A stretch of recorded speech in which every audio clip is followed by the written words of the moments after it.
ஹல்லேலூயா, ஹல்லேலூயா. மறுபடியும் இந்த நிகழ்ச்சியின் வாயிலாக உங்களை சந்திக்க கிருபை பாராட்டிய என் தேவனை நன்றி நிறைந்த இதயத்தோடு துதிக்கிறேன். ஹல்லேலூயா, ஹல்லேலூயா, ஹல்லேலூயா. அருமையான தேவ பிள்ளைகளே, இந்த நாட்களிலே தேசத்தின் சூழ்நிலை, உக்ரைன் யுத்தம், இந்த காரியங்கள் நாம் சந்தோஷப்படுகின்ற அளவிலே இல்லாதிருக்கிறது. ஆக இந்த யுத்தம் எவ்வளவு சீக்கிரத்திலே இதை முடிவுக்கு கொண்டு வர தேவ பிள்ளைகளுடைய ஜெபம்தான் அதற்கு அவசியமாக இருக்கிறது என்பதையும் நாம் புரிந்தாக வேண்டும். ஜெபிக்கிறோம் அருமையானவர்களே, ஆனாலும் யுத்தம் நின்றபாடில்லை. அந்த உக்ரைன் அழிந்து கொண்டிருக்கிறது. ஆக தேவ பிள்ளைகள் இன்னும் அதிகமாக அந்த காரியத்திற்காக ஜெபித்தாக வேண்டும். மாத்திரமல்ல, அண்டைய நாடுகளுடைய சூழ்நிலை, இலங்கையில் அப்படியே பொருளாதார சீர்கேடு, ஜனங்கள் சாப்பாட்டிற்கு வழியில்லாத அந்த சூழ்நிலையில் இருந்து கொண்டிருக்கிற பரிதாபம், அப்படியே பாகிஸ்தானில் அரசியல் நெருக்கடி, இப்படியாக நம்மை சுற்றிலும் இருக்கிற நாடுகளிலும் பிரச்சனை. அப்படி உலகமும் அருமையான தேவ பிள்ளைகளே இந்த உக்ரைன் அந்த யுத்தத்தினாலே அப்படியே தத்தளித்து கொண்டிருக்கிறது. இந்த நிலையிலே தேவ பிள்ளைகளாகிய நாம் நிச்சயமாக விசுவாசத்தோடு ஜெபிக்க வேணும். நம்முடைய ஜெபங்கள் ஆண்டவர் அங்கீகரிக்கும் வரையிலும் போராட்ட ஜெபங்களாக மாறித்தான் ஆக வேண்டும். வேறு வழியில்லை அருமையானோர்களே. கர்த்தர் ஆமென் இந்த சூழ்நிலையிலே தேசத்திலே உலகத்திலே ஒரு அமைதியை கொண்டு வந்தாக வேண்டும், ஆசீர்வாதத்தை கட்டளையிட்டாக வேண்டும். மாத்திரமல்ல, நின்று போயிற்று, இனிமேல் அந்த பிரச்சனை நமக்கு இல்லை என்கின்ற நிலையிலிருந்த அந்த கொரோனாவினுடைய தாக்கம் மெல்ல தலை காட்டுகிறது. சென்ற வாரத்தை விட இந்த வாரம் அதிகமாக அந்த பொல்லாத வியாதி பரவி கொண்டிருக்கிறதாக செய்திகள் வந்த வண்ணம் இருக்கிறது. ஆக ஒரு இக்கட்டான நிலை. மாத்திரமல்ல அருமையானவர்களே, என்றைக்கும் இல்லாத அளவில், இதுவரையிலும் இல்லாத அளவில் வெப்பம் மிக கொடூரமாக உயர்ந்து கொண்டிருக்கிறது. இவைகளெல்லாம் பார்க்கிற போது நாம் இந்த தேசத்திலே பாதுகாக்கப்பட வேண்டுமேயானால் ஆண்டவருடைய அந்த பாதுகாப்பை தவிர வேறு வழியே இல்லை. ஆக தேசத்தை, அருமையானவர்களே, உலகத்தை ஆண்டவர் சன்னிதானத்திலே தேவ பிள்ளைகள் அதிகமாக ஒப்பு கொடுத்து ஜெபித்தாக வேண்டும். கர்த்தர் நிச்சயமாகவே இதற்கு ஒரு தீர்வை கட்டளையிட்டுத்தான் ஆக வேண்டும், கட்டளையிடுவார். அல்லேலூயா, அல்லேலூயா. எப்படியாக பேசிக்கொண்டு போனால் அருமையானவர்கள் நேரம் அதிகமாக போய்விடும். ஆக ஒரு சின்ன ஜெபத்தை ஏறெடுத்து இன்றைக்கு ஆண்டவர் உங்களோடு பேச பாரப்படுத்திய இந்த சின்ன செய்தியை உங்களுக்கு முன்னால் வைக்கலாம் என்று நின்று கொண்டிருக்கிறேன். அருமையான ஆண்டவரே, நல்ல பிதாவே, நன்றியோடு துதிக்கிறோம். கிருபையாய் இறங்கும் ஆண்டவரே, கிருபையாய் இறங்கும்.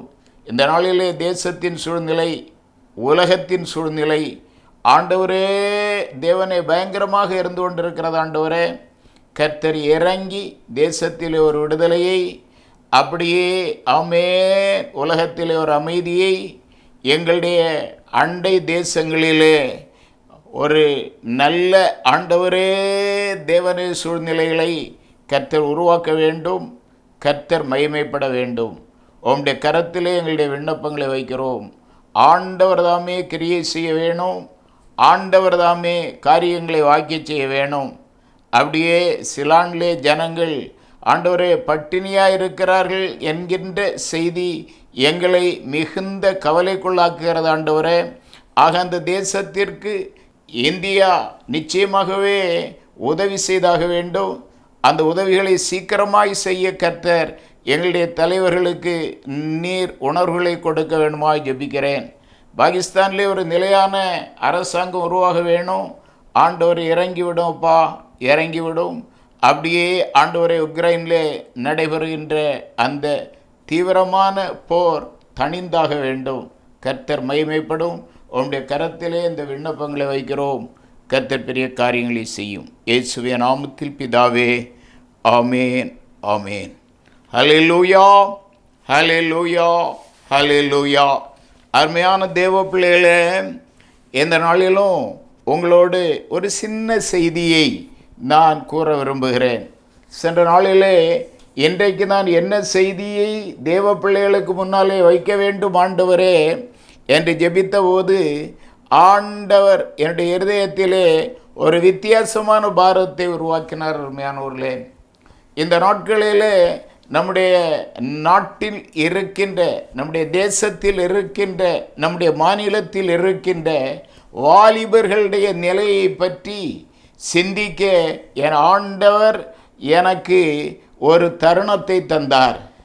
அப்படி என்ன செய்தியை கொடுக்க வேண்டும் ஆண்டவரே என்று தேவ சன்னிதானத்தில் அமர்ந்திருந்த நேரத்தில் எத்தனையோ செய்திகளை கொடுக்க வேண்டும் என்று நான் எத்தனித்தேன்.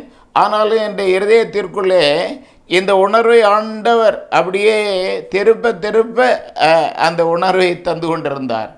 இந்த தேசத்திலே அழிந்து கொண்டிருக்கிற வாலிப சமுதாயம், இவர்களுடைய விடுதலை நிச்சயமாக தேவ பிள்ளைகளுடைய ஜெபங்களினாலே வந்தாக வேண்டும் என்கின்ற உணர்வு தேவ ஜனங்களுக்கு உள்ளே வந்தாக வேண்டும் என்று என் ஆண்டவர் இந்த வாலிபர்களை பற்றி பேசும். மகனே, இந்த நாட்களிலே இருக்கிற தேசத்தின் சூழ்நிலையிலே நம்முடைய வாலிபர்கள் அழிந்து போகக்கூடாது. ஆக அந்த வாலிபர்களுடைய விடுதலைக்காக பேசு என்ற ஒரு பாரத்தை என்னிலே என் ஆண்டவர் வைத்தார். ஆக நான் இந்த நாளிலே சின்ன செய்தி, அருமையானவர்களே, வாலிபர்களை பற்றி எனக்கு ஆண்டவர் இந்த பாரத்தை உங்களுக்கு முன்னாலே நான் வைக்க விரும்புகிறேன். அல்லேலூயா, அல்லேலூயா, அல்லேலூயா. ஒரு தேசத்தின் பலன், வளம், ஆசீர்வாதம் அந்த தேசத்தில் வாசம் பண்ணி கொண்டிருக்கிற வாலிபர்களுடைய கரத்திலே தான் இருக்கிறது. எத்தனை பேர் இதை ஒத்துக்கொள்கிறீர்களோ இல்லையோ, உலக சரித்திரங்களை வாசித்தாலும், வேத சரித்திரங்களை வாசித்தாலும், அருமையான தேவ பிள்ளைகளே, இந்த காரியம் நமக்கு நன்றாக புரியும். ஆக வேத சரித்திரங்களிலும் உலக சரித்திரங்களிலும் சாதனை படைத்தவர்கள் வாலிபர்களாகத்தான் இருக்கிறார்கள். பொதுவாக இந்த வாலிபர்கள் ஆமென் எங்கே அதிகமாய் வாசம் பண்ணுகிறார்களோ அந்த இடத்திலே நிச்சயமாக ஆண்டவர் ஒரு மகாபெரிய ஆமென் ஒரு ஆசீர்வாதம் நிச்சயமாக தந்திருக்கிறார். அதை இந்த வேதத்தின் பல பகுதிகளிலே நாம் பார்க்க முடியும். வாலிபம் பொதுவாக வாழ்க்கை 3 பருவங்களாக பகுக்கப்படுகிறது. எப்படி? பிள்ளை பருவம், வாலிப பருவம், வயோதிப பருவம். ஆனால் ஆங்கில கவிஞன் ஷேக்ஸ்பியர் வாழ்க்கையை 7 பருவங்களாக பகுத்து தி 7 ஏஜஸ் ஆஃப் மேன் என்கின்ற ஒரு கவிதையினையும் எழுதியிருக்கிறார். பொதுவாக 3ஆகத்தான் வாழ்க்கை பகுக்கப்படுகிறது. ஆனால் இந்த ஆங்கில கவிஞன் Shakespeare the 7 ages of man என்கின்ற ஒரு கவிதையையும் எழுதியிருக்கிறார். அவர் வாழ்க்கையை 7 பருவங்களாக பகுத்திருக்கிறார். அல்லேலூயா. பொதுவாக 3 பருவங்களாகத்தான் பகுக்கப்படுகிறது. எப்படி? பிள்ளை பருவம், வாலிப பருவம், வயோதிப பருவம். இந்த வாலிப பருவம் என்பது அருமையானவர்களே, அது மின்னலை போல தோன்றி அப்படியே மறைந்து விடுகிறது. அல்லேலூயா, அல்லேலூயா. ஆகவேதான் ஞானி கூறுகிறான், வாலிபமும் இளவயதும் மாயையே என்று கூறுகிறான். வயோதிப பருவத்திற்கும் பிள்ளை பருவத்திற்கும் இடைப்பட்ட பகுதி வாலிப பகுதி. இந்த வாலிப பகுதி மின்னலை போல் தோன்றி மறைகிறது. ஆமென், அல்லேலூயா, அல்லேலூயா, அல்லேலூயா. மாத்திரமல்ல அருமையானவர்களே, இந்த வாலிப பருவம் சவால் நிறைந்த பருவம், போராட்டம் நிறைந்த பருவம். ஆக நாம் ஒவ்வொருவரும் நம்முடைய வாழ்க்கையில் அந்த வாலிப பருவத்திலே நிச்சயமாக சில சவால்களை நாம் சந்தித்து இருந்தாக வேண்டும். சில போராட்டங்களை நாம் சந்தித்து இருந்திருக்க வேண்டும். இந்த சவால்களை, இந்த போராட்டங்களை நம்மில் சிலர் வெற்றியாக அப்படியே முடித்திருப்பார்கள். பலரும் இந்த சவால்களை, இந்த போராட்டங்களில் தோற்று போயிருப்பார்கள். அல்லேலூயா, அல்லேலூயா. அருமையான தேவ பிள்ளைகளே, வாழ்க்கை அதுவும் அந்த வாலிப பருவம் சவால் நிறைந்த பருவம், போராட்டம் நிறைந்த பருவம். இந்த பருவத்திலே பலரும் தங்களுடைய போராட்டங்களிலே வெற்றி கொள்ள முடியாமல் தோற்று போயிருப்பார்கள். தங்களுடைய பிரச்சனைகளிலே எதிர்நீச்சல் அடித்து கரை சேருவதற்கு முடியாமல் அமிழ்ந்திருப்பார்கள். பலருடைய வாழ்க்கையும் எதிர்பார்த்த ஆசீர்வாதங்களை கண்டிருக்காது. ஆனால் சிலர் அருமையான தேவ பிள்ளைகளே வெற்றியை பெற்றிருப்பார்கள். நம்மில் பலரும் நம்முடைய வாலிப வாழ்க்கையை நாம் இந்த நேரத்தில் நினைத்து பார்ப்போமே. ஆனால் நமக்கு ஏற்பட்ட போராட்டங்கள், நமக்கு ஏற்பட்ட சவால்கள், இந்த சவால்களிலே நாம் எப்படி தாக்குப்பிடித்தோம், இந்த சவால்களை அப்படியே மேற்கொள்ள முடியாமல் எப்படியாக தோற்று போனோம், அல்லது எப்படியாக அதை வென்று நாம் சாதனையாளர்களாக மாறினோம் என்பதை நம்மாலே அருமையான தேவ பிள்ளைகளை உணர்ந்து கொள்ள முடியும். அல்லேலூயா, அல்லேலூயா, அல்லேலூயா. என்னுடைய வாலிப பருவத்தை நான் நினைக்கிற போது அருமையான தேவ பிள்ளைகளை அது ஒரு மகாபெரிய தோல்வியாக முடிந்தது. காரணம், ஆண்டவர் இல்லாத வாழ்க்கை, சாதிக்க வேண்டும் என்று துடியாய் துடித்து ஓடி ஆடி உழைத்து கொண்டிருந்த அடிமையுடைய வாழ்க்கை அப்படியே அந்த வாலிப பருவம் மிகப்பெரிய தோல்வியை கண்டது. காரணம் வேறொன்றுமில்லை அருமையானவர்களே, ஆண்டவர் இல்லாத வாழ்க்கை. அல்லேலூயா, அல்லேலூயா. நான் ஒரு பெரிய மனிதனுடைய வாழ்க்கை சரித்திரத்தை வாசித்த போது அந்த மனிதன் அருமையானவர்களே மிகப்பெரிய கல்விமான், மிகப்பெரிய செல்வந்தன், மிகப்பெரிய சிந்தனையாளன், மாத்திரமல்ல மகாபெரிய அறிவாளி. அந்த மனிதன் தன்னுடைய வாழ்க்கை சரித்திரத்தை எழுதுகிறார். அந்த வாழ்க்கை சரித்திரத்தை நான் வாசித்தேன். நான் வாசித்து கொண்டிருந்த போது அவருடைய வாழ்க்கை சரித்திரத்தின் ஒரு பகுதியிலே அவர் இப்படியாக குறிப்பிடுகிறார், I got it from a Swedish girl. அப்படின்னா நான் இதை ஒரு ஸ்வீடிஷ் பெண்ணிடமிருந்து பெற்றுக்கொண்டேன். எதை பெற்றுக்கொண்டார் அருமையான தேவ பிள்ளைகளே? அல்லேலூயா, அல்லேலூயா. அவருடைய சரீரம் முழுவதும் எப்போதும் அப்படியே சொரிந்து கொண்டே இருக்க வேண்டும், சொரிந்து கொண்டே இருக்க வேண்டும். அதை பெற்றுக்கொண்டாராம்.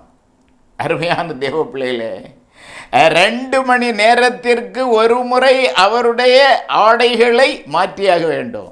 இல்லாதிருந்தால் அந்த ஆடைகள் அப்படியே நனைந்து அப்படியே ஈரமாயிரும். அவருக்கு அந்த ஆடைகளை 2 மணி நேரத்திற்கு மேலே அவருடைய சரீரம் தாங்கிக்கிடாது. பாருங்க, வாழ்க்கை பூராவும் எப்படியாக கஷ்டப்பட்டாராம். அவர் எழுதின காரியங்கள் 2 மணி நேரத்திற்கு ஒரு தடவை அவருடைய ஆடைகளை மாற்றியாக வேண்டும். சாவது வரையிலும் இந்த நிலை அவருக்கு தொடர்ந்தது. யார்? கல்விமான், வசதி படைத்த ஒரு செல்வந்தர், மிகப்பெரிய அறிவாளி. மாத்திரமல்ல அருமையான தேவ பிள்ளைகளே, பல்கலைக்கழகம் ஒன்றையும் அவர் கட்டியுள்ளார். அப்படிப்பட்ட ஒரு பெரிய மனிதன். இந்த பயங்கரத்துக்கு காரணம் என்ன? இந்த பயங்கரத்தை அவர் ஒரு ஸ்வீடிஷ் கேர்ளிடமிருந்து பெற்றுக்கொண்டாராம். அப்படின்னா வாழ்க்கையின் அந்த அருமையான தேவ பிள்ளைகளே, வாலிப பருவத்திலே அவருடைய வாழ்க்கையில் ஏற்பட்ட சலனம், தடுமாற்றம், இப்படியாக ஒரு பயங்கரமான வியாதியை வாழ்நாள் முழுவதும் அவர் சுமந்து கொண்டிருக்க அந்த தடுமாற்றம் காரணமாயிருந்தது. அல்லேலூயா, அல்லேலூயா, அல்லேலூயா. இந்த நாட்கள் அருமையான தேவ பிள்ளைகளே, எந்த நாட்களும் இல்லாத அளவிலே வாலிபர்கள் கெட்டு போவதற்கும் வழிவிலகி போவதற்கும் அப்படியே வசதியான நாட்களாக தேசம் திறந்து கிடக்கிறது அருமையானவர்களே. அல்லேலூயா, அல்லேலூயா. பத்திரிகைகளை நாம் புரட்டுகிற போது அல்லது தொலைக்காட்சி நிகழ்ச்சிகளை நாம் பார்க்கிற போது அல்லது ஊடகங்களை நாம் கவனிக்கிற போது இந்த நாட்களிலே வாலிப சமுதாயம் எப்படியெல்லாம் பாதிக்கப்படுகிறது, எப்படியெல்லாம் அழிந்து கொண்டிருக்கிறது, எப்படியெல்லாம் தங்களுடைய வாழ்க்கையை கெடுத்து கொண்டிருக்கிறார்கள் என்கின்ற காரியத்தை நம்மாலே தெளிவாக அருமையான தேவ பிள்ளைகளே புரிந்து கொள்ள முடியும். ஆக என்றுமில்லாத சூழ்நிலையிலே இந்த நாட்களிலே வாலிப சமுதாயம் அப்படியே அழிந்து கொண்டிருக்கிறது என்றே என்னால் கூற முடியும் அருமையானவர்களே. அல்லேலூயா, அல்லேலூயா. கற்பனை செய்து கொள்ள முடியாத அளவிலே காரியங்கள் நடைபெற்று கொண்டிருக்கிறது. எந்த காரியங்களை இந்த வாலிபர்கள் செய்யக்கூடாதோ, வாலிபர்கள் எந்த காரியங்களிலே தங்களுடைய கவனங்களை செலுத்தக்கூடாதோ அத்தனை காரியங்களிலும் தங்களுடைய கவனத்தை செலுத்துவதும் நேரத்தை செலவிடுவதும் அப்படியாக தங்களுடைய வாழ்க்கையை அருமையான தேவ பிள்ளைகளே பாழ்படுத்தி கொண்டு வருகிறார்கள். அல்லேலூயா, அல்லேலூயா, அல்லேலூயா. ஆமென். இந்த நிலை தொடருமையானால் இந்த வாலிப சமுதாயம் இப்படியாக வழிவிலகி போய் சட்ட ஒழுக்க நெறிகளை விட்டு தடம் புரண்டு போய்கொண்டு இருக்குமே ஆனால் சீக்கிரத்திலே தேசத்திலே ஆண்டவருடைய கோபம் பற்றி எரியும் அருமையான தேவ பிள்ளைகளே. ஆகவே வாலிப சமுதாயம் காக்கப்பட்டாக வேண்டும். எப்படி? இப்படியாக அழிந்து கொண்டிருக்கிற, அழிவை தேடிக்கொண்டிருக்கிற எத்தனை கொலை அருமையான தேவ பிள்ளைகளே, எத்தனை விதமான பழுகடிப்புகள், வாழ வேண்டிய வயதிலே வீழ்ந்து போன எத்தனை வாலிப பெண்கள், எத்தனை வாலிப பிள்ளைகள். ஆக இந்த காரியங்களெல்லாம் பார்க்கிற நேரத்தில் அருமையான தேவ பிள்ளைகளே, இந்த தேசத்திலே ஆண்டவர் இந்த வாலிபர்களுக்கு ஒரு வாழ்வு கொடுத்தாக வேண்டும். இல்லாது இந்த நிலைதான் தொடருமையானால் நிச்சயமாக இந்த தேசத்திலே ஆண்டவருடைய கோபாக்கினை பற்றி எரியும் அருமையானவர்களே. வாசிப்போம் சங்கீத புஸ்தகம் 119 சங்கீதம் 9 வசனம். வாலிபன் தன் வழியை எதனால் சுத்தம் பண்ணுவான்? உமது வசனத்தின்படி தன்னை காத்து கொள்கிறதினால் தானே. வாலிபன் தன்னுடைய வாழ்க்கையை சுத்தம் பண்ணுறதுக்கு வேற ஒரு மார்க்கமும் இல்லை. ஆண்டவருடைய வசனத்தின்படி தன்னுடைய வாழ்க்கையை காத்து கொள்வதனால் மாத்திரமே ஒரு வாலிபனுக்கு அல்லது ஒரு வாலிப பிள்ளைக்கு விடுதலை உண்டு, வெற்றியாய் வாழ முடியும். பாருங்க, வேதத்திலிருந்து சில எடுத்துக்காட்டுகளை உங்களுக்கு முன்னாலே வைக்கலாம் என்று ஆசைப்படுகிறேன். ஆசிப்போ ஆதியாகமம் 39 அதிகாரம் 9 வசனத்தை. இந்த வீட்டில் என்னிலும் பெரியவன் இல்லை, நீ அவருடைய மனைவியாயிருக்கிறபடியால் உன்னை தவிர வேறு ஒன்றையும் அவர் எனக்கு விலக்கி வைக்கவில்லை. இப்படி இருக்க நான் இத்தனை பெரிய பொல்லாங்குக்கு உட்பட்டு தேவனுக்கு விரோதமாய் பாவம் செய்வது எப்படி என்றான். எப்படி? இப்படி இருக்க இத்தனை பெரிய பொல்லாங்குக்கு உட்பட்டு தேவனுக்கு விரோதமாய் பாவம் செய்வது எப்படி என்றான். இது யார் சொன்ன வார்த்தை அருமையானவர்களே? யோசேப்பு. எந்த சூழ்நிலையில் சொல்கிறான்? போத்திப்பாருடைய வீட்டிலே வேலைக்காரனாக இருக்கிறான். அந்த வேலை செய்து கொண்டிருக்கிற அந்த நேரத்தில், வேலைக்காரனாக தொடர்ந்து கொண்டிருக்கிற அந்த நேரத்தில், போத்திப்பாருடைய மனைவி இந்த வாலிபனாகிய யோசேப்பை தன்னோடு உறவு கொள்ள அவனை அருமையான தேவ பிள்ளைகளே வற்புறுத்துகிறாள். அப்போதுதான் அவன் இந்த வார்த்தைகளை கூறிவிட்டு அந்த இடத்தை விட்டு தப்பி ஓடுகிறான். பார்த்தீங்களா எப்படி சூழ்நிலை எங்கே போகுது? வேலைக்காரன், வீட்டு எஜமாட்டி அம்மா, தகாத உறவுக்கு அவள் இவனை அருமையான தேவ பிள்ளைகளையே ஃபோர்ஸ் பண்ணுறா, அவள் நிர்பந்திக்கிறா. அந்த நேரத்தில் அவன் சொல்கிறான், அருமையான தேவ பிள்ளைகள், ஒரு முறையோட வார்த்தையை நான் வாசிக்கிறேன். தேவனுக்கு விரோதமாய் பாவம் செய்வது எப்படி என்றான். எப்படி? தேவனுக்கு விரோதமாய் பாவம் செய்வது எப்படி என்றான். அருமையான தேவ பிள்ளைகளே, இந்த யோசேப்பு தான் எதிர்காலத்திலே எகிப்தில் மிகப்பெரிய அதிகாரியாக ஆண்டவர் அவனை கொண்டு வருகிறார். அருமையான தேவ பிள்ளைகளை, இந்த காரியத்தை நாம் உன்னிப்பாக கவனிக்க வேணும். ஒரு இளைஞன், ஒரு முதலாளி அம்மா, இவர்களுக்கு இடையிலே நடந்த இந்த காரியத்திற்கு இந்த வாலிபன் உடன்படாது தப்பி ஓடுகிறான். ஆண்டவர் பார்க்கிறார். எதிர்காலத்திலே இந்த இளைஞன்தான் அந்த தேசத்திலே ராஜாவுக்கு அடுத்தபடியாக மிகப்பெரிய தலைவனாக மாறுகிறான். பார்த்தீங்களா? இந்த காரியம் அருமையான வாலிப சகோதரனே, நான் உங்கள் மனதிலே இந்த காரியம் எப்பொழுதும் இருக்க வேணும். ஆண்டவருக்கு விரோதமாக பாவம் செய்வது எப்படி? இந்த காரியத்தை என் ஆண்டவர் காண்கிறாரே, ஆண்டவருக்கு விரோதமாக எப்படி என்னால் பாவம் செய்ய முடியும்? ஆக இப்படிப்பட்ட பாவத்திற்காக மாத்திரமல்ல, பாவம் என்று நமக்கு புரிகிற எந்த காரியத்திலே நாம் ஈடுபட்டாலும், வாலிப சகோதரன் ஈடுபட்டாலும், அவனுடைய இருதயத்திற்குள்ளே ஒரு உணர்வு உருவாக வேண்டும். இந்த காரியத்தை என் ஆண்டவர் பார்த்து கொண்டிருக்கிறார். ஆக நான் இந்த காரியத்தை செய்யக்கூடாது. அந்த மனநிலை இருக்குமே ஆனால், அந்த தைரியம் இருக்குமே ஆனால், அருமையான தேவ பிள்ளையே, நிச்சயமாக எந்த பாவத்திலும் வாலிபர்கள் சிக்கிவிட மாட்டார்கள். அந்த தைரியம் வேணும், அந்த வெளிப்பாடு வேணும். என்னை காண்கிற ஒரு கர்த்தர் உண்டு.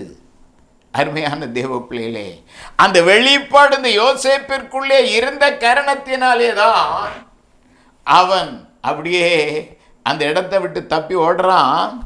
எத்தனையோ சிரமங்கள், அதுக்கு பிறகு சிறைச்சாலைக்கு போகிறான், வேற எத்தனையோ கஷ்டங்கள் அனுப்ப. ஆனாலும் ஆண்டவர் அவன் எகிப்திலே மிகப்பெரிய அதிகாரியாக மாற்றுகிறார். அல்லேலூயா. வாலிப சகோதரனே, இந்த யோசேப்பினுடைய வாழ்க்கை உங்கள் ஒவ்வொருவருக்கும் ஒரு பாடமாக அமைய வேண்டும். அடுத்து வாசிப்பு அருமையானவர்களே, நியாயாதிபதிகளுடைய புஸ்தகம் 14வது அதிகாரம் 3வது வசனம். அப்பொழுது அவன் தாயும் அவன் தகப்பனும் அவனை நோக்கி, நீ போய் வெறுத்த சேதனமில்லாத பெலிஸ்தரிடத்தில் ஒரு பெண்ணை கொள்ள வேண்டியது என்ன? உன் சகோதரரின் குமாரத்திகளிலும் எங்கள் ஜனம் அனைத்திலும் பெண் இல்லையா என்றார்கள். சிம்சோன் தன் தகப்பனை நோக்கி, அவள் என் கண்களுக்கு பிரியமானவள், அவளையே எனக்கு கொள்ள வேண்டும் என்றான். என்ன சொன்னா? அவள் என் கண்களுக்கு பிரியமானவள், அவளையே கொள்ள வேண்டும் என்றான். யார் இந்த சிம்சோன்? அருமையான தேவ பிள்ளையே, இவன் பிறப்பிலேயே நஸ்ரேன். பெலிஸ்தரின் கைகளிலிருந்து தேவ ஜனங்களை விடுதலையாக்க என் ஆண்டவரால் தாயின் கர்ப்பத்திலே கண்டெடுக்கப்பட்ட ஒரு தலைவன். அல்லேலூயா, அல்லேலூயா. மாத்திரமல்ல, வேதத்திலே பார்க்கிற அந்த பலவான்களிலே இவனை போல பலவான் யாருமே இல்லை. அல்லேலூயா, அல்லேலூயா. பிறப்பிலே நசரேயன். ஆண்டவர் பெலிஸ்தருடைய கைகளில் இருந்து தேவ ஜனங்களை மீட்டெடுப்பதற்காக தாயின் வயிற்றிலே இவனை அப்படியே அருமையான தேவ பிள்ளை முன்குறித்த தேவன். அவன் தான் இப்போ சொல்கிறான் பெற்றோர்கிட்ட பார்த்து, அந்த பெலிஸ்தே பெண் அவளை தான் எனக்கு கொள்ளணும். காரணம், அவள் தான் என் கண்களுக்கு பிரியமானவள். அல்லேலூயா, அல்லேலூயா. பாருங்க, அவனுடைய நிலைமை என்ன ஆகுது அருமையானவர்களே. ஆண்டவர் எதிர்பார்ப்போடு இந்த மனுஷன்கிட்ட ஆண்டவர் மிகப்பெரிய எதிர்பார்ப்போடு இருந்தார். இவனால் தேவ ஜனம் மீட்டெடுக்கப்படும் என்று அருமையான தேவ பிள்ளைகளே ஆண்டவர் இவனை அப்படி எவ்வளோ பலசாலி அவன். வேதத்தில் இவனை போல பலசாலி யாரையுமே பார்க்க முடியாது. ஆனால் இந்த சிம்சோன் தன்னுடைய கண்களின் இச்சைக்கு பலியானான். நிலைமை என்ன அருமையானவர்ல, இவனுடைய வாழ்க்கையில் இவன் அப்படியே 2 கண்களையும் பிடுங்கி இவனை பெலிஸ்தருக்கு வேடிக்கை மனிதனாக கர்த்தர் மாற்றினார். கண்களுக்கு பிரியமானவன். ஆக அவளைத்தான் கொள்ள வேணும். ஆனால் ஆண்டவர் எதிர்பார்த்த அந்த காரியங்களை இவன் உதாசீனப்படுத்தி விட்டு தேவ ஜனங்களை எகிப்தியரின் கைகளில் இருந்து விடுவிக்கின்ற அந்த காரியத்திற்கு முக்கியத்துவம் கொடுக்காமல் இவனுடைய மனதும் மாமிசமும் விரும்புகிற வழியை தேடி இவனுடைய கண்களின் இச்சைக்கு அவன் அப்படியே பலியாகி போனபடியினாலே ஆண்டவர் அவனுடைய 2 கண்களையும் பிடுங்கி பெலிஸ்தருக்கு வேடிக்கை காட்டுகிற மனிதனாக மாற்றினார். அல்லேலூயா, அல்லேலூயா, அல்லேலூயா. அருமையான தேவ பிள்ளைகளே, இந்த காரியம் நாம் ஒவ்வொருவரும், ஆமென், நாம் மாத்திரமல்ல அருமையானவர்களே, வாலிப சகோதர சகோதரிகள் அனைவரும் புரிந்தாக வேண்டும். பாருங்க, ஆண்டவருக்கு பயந்து பாவத்தை, ஆமென், இப்படி கர்த்தர் பார்த்து கொண்டிருக்கிற இந்த அநியாயத்துக்கு நான் எப்படி உட்படுவேன் என்று அந்த இடத்தை விட்டு ஓடி தன்னை காப்பாற்றி கொண்ட அந்த யோசேப்பு எகிப்தின் மிகப்பெரிய தலைவனாக வருகிறான். ஆண்டவருடைய எதிர்பார்ப்போடு தேவ ஜனங்களை பாதுகாப்பான் என்ற, ஆமென், அந்த எதிர்பார்ப்போடு நசரேனாய் தாயின் வயிற்றிலிருந்து வெளிவந்த இந்த சிம்சோன் ஆண்டவருடைய எதிர்பார்ப்புக்கு மாறாக கிரியை செய்த காரணத்தினாலே அவனுடைய 2 கண்களும் அப்படியே பிடுங்கப்பட்டு பெலிஸ்தருக்கு வேடிக்கை மனிதனாக மாறி போனான். அல்லேலூயா. அழைக்கப்பட்ட வாலிப சகோதரனே, வாலிப சகோதரியே, கர்த்தருக்கு பயந்து பொல்லாங்குக்கு விடுபட்ட அந்த யோசேப்பும் அருமையான தேவப்பிள்ளையே கர்த்தருடைய வார்த்தையை அப்படியே அலத்தட்டிட்டு தன்னுடைய மனதும் மாமிசமும் விரும்பியபடி தன்னுடைய கண்களின் இச்சைக்கு பலியான அந்த சிம்சோனும் எப்பொழுதும் உங்களுக்கு முன்னாலே, ஆமென், நினைவிலே கொள்ள வேண்டிய பாத்திரங்கள் என்பதை இந்த நேரத்திலே நான் உங்களுக்கு கூறிக்கொள்ள ஆசைப்படுகிறேன். அல்லேலூயா, அல்லேலூயா, அல்லேலூயா, அல்லேலூயா. அருமையான தேவ பிள்ளைகளே, இன்றைய செய்தியை நான் இதோடு முடிக்க விரும்புகிறேன். ஆக இந்த நாட்களிலே வாலிப சமுதாயம் காக்கப்பட வேண்டுமே ஆனால் ஆண்டவருடைய வார்த்தைகளை நீங்கள் அப்படியே உங்களுடைய வாழ்க்கை அபியாசங்களாக மாற்றி போட வேண்டும். வேதத்தை சரியாக வாசிக்க வேண்டும். வேதத்தின் படி உங்களுடைய வாழ்க்கை இருக்கிறதா என்பதை சோதித்து பார்க்க வேண்டும்.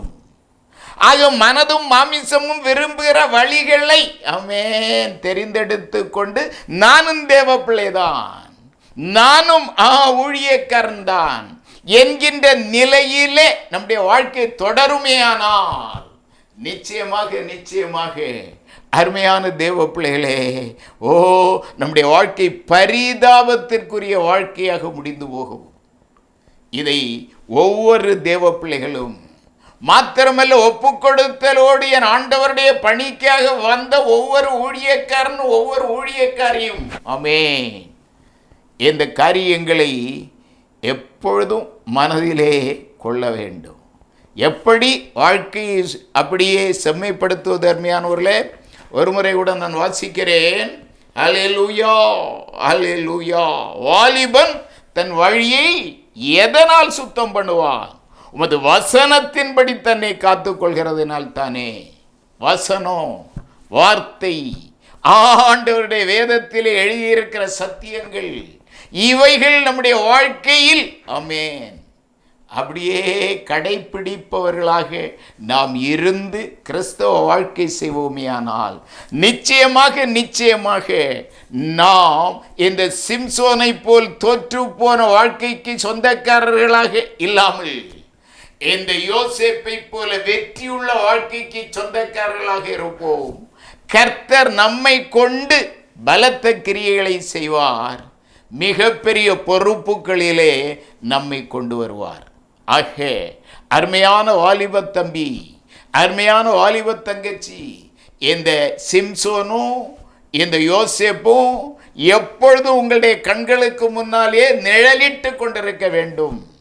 ஆக உங்களுடைய வாழ்க்கையை என் ஆண்டவர் கரத்திலே ஒப்பு கொடுத்து அருமையான தேவ பிள்ளைகளே, வேதத்தை தியானித்து வேதத்தை புரிந்து வாசித்து நீங்கள் உங்களுடைய வாழ்க்கையை அப்படியே கட்டி எழுப்ப வேண்டும். கர்த்தர் உங்கள் அந்த சிம்சோனை ஆண்டவர் எவ்வளவு எதிர்பார்த்தாரோ அந்த அளவிலே உங்களையும் ஆண்டவர் எதிர்பார்த்து கொண்டிருக்கிறார். ஆக சிம்சோன் ஆண்டவருக்கு ஆகாதவனாக போன நேரத்திலே ஆண்டவர் துணிவாய் அவனுடைய கண்களை பறித்தாரே, அதே போல் நம்முடைய வாழ்க்கையில் நிகழ்ச்சிகள் நடைபெற்று விடக்கூடாது. தேவ பிள்ளைகளே, கர்த்தருக்கு முன்பாக நம்மை ஒப்பு கொடுப்போம். கர்த்தர் நம்மை குறித்த தேவ நோக்கத்தை நிறைவேற்றட்டும். நல்ல பிதாவே, நன்றியோடு துதிக்கிறேன். என் ஆண்டவரே, கடினமான வார்த்தைகளை ஆண்டவரே பேச கர்த்த அடிமைக்கு ஆண்டவரே தேவனை பணித்தீர். ஆனாலும் ஆண்டவரே, உம்முடைய பிள்ளைகளுக்கு முன்னாலே இந்த வார்த்தைகளை வைக்க அடிமையை ஆண்டவரே நீர் உணர்த்தினீரே, உமக்கு நன்றி ஆண்டவரே. கிருபையாய் இறங்கும். என்னுடைய வாலிப சமுதாயம் கெட்டு போகக்கூடாது. என்னுடைய வாலிப ஆண்டவரே பிள்ளைகள் ஆண்டவரே தடம் புரண்டு போகக்கூடாது. என்னுடைய வாலிப பிள்ளைகள் வேதத்தை தியானிக்கட்டும். தங்களுடைய வாழ்க்கையை சீராய் செம்மையாய் ஆமென் நடத்தட்டும். கர்த்தர் விரும்புகிற வழிகளை தெரிந்து கொள்ளட்டும். கர்த்தருடைய வார்த்தைகளுக்கு கீழ்ப்படியட்டும். என் ஆண்டவருடைய சித்தத்தை நிறைவேற்றட்டும். தேசம் இயேசுவை காணட்டும். கர்த்தர் மகிமைப்படும். உன்னுடைய கரத்திலே ஒப்புக் கொடுக்கிறேன். சகல துதியும் கனமும் மகிமையெல்லாம் நீர் எடுத்துக்கொள்ளும். இயேசுவின் மூலம் கேட்கிறோம் பிதாவே, ஆமென் ஆமென். அல்லேலூயா அல்லேலூயா அல்லேலூயா. ஸ்தோத்திரம்.